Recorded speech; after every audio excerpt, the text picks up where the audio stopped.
The wooden slats on the wraparound porch creaked mournfully as Suzie walked across them.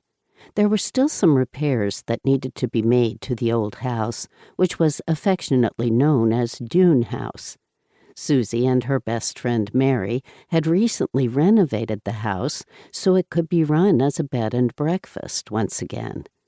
For just a moment, Suzie wondered how many people had walked across those same wooden slats. She knew that her aunt, uncle, and their son Jason had lived in this house. Her uncle was almost a total recluse when he died, leaving the house to her. His life was shrouded with mystery, as she had not known him very well. She had enjoyed getting to know her cousin Jason, who was much younger than she was, and a police officer for the fine, tiny town of Garber. Now the grand old home, a mansion compared to the other houses in town, belonged to Suzie. But what about all of the other lives that had passed through it? Susie's questions were forgotten when she reached the small table with 2 chairs.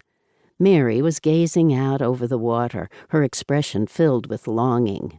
Suzie was fairly certain that she hadn't noticed her approach. "I made us coffee," Suzie said softly as she sat down across from her friend. Mary's auburn hair was loose and flowing around her shoulders. When the wind teased it, the streaks of gray nestled in the thick strands glistened in the sunlight.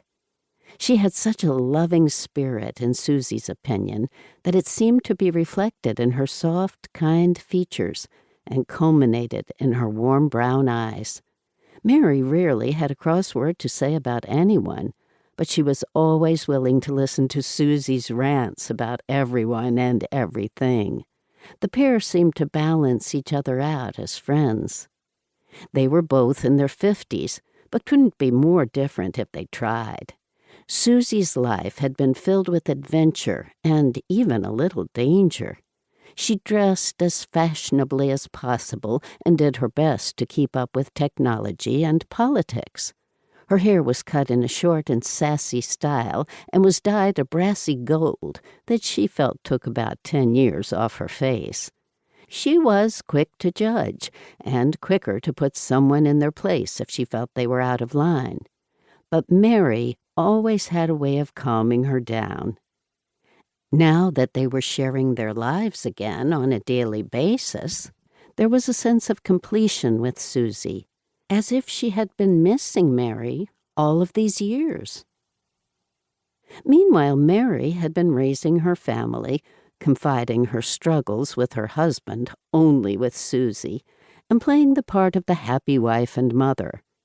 Despite the fact that Suzie had been in harrowing situations with some dangerous people, she still believed that Mary was the stronger of the two, for not planning her husband's demise long ago. That subtle strength rose to the surface the moment that Mary became aware of Susie's presence.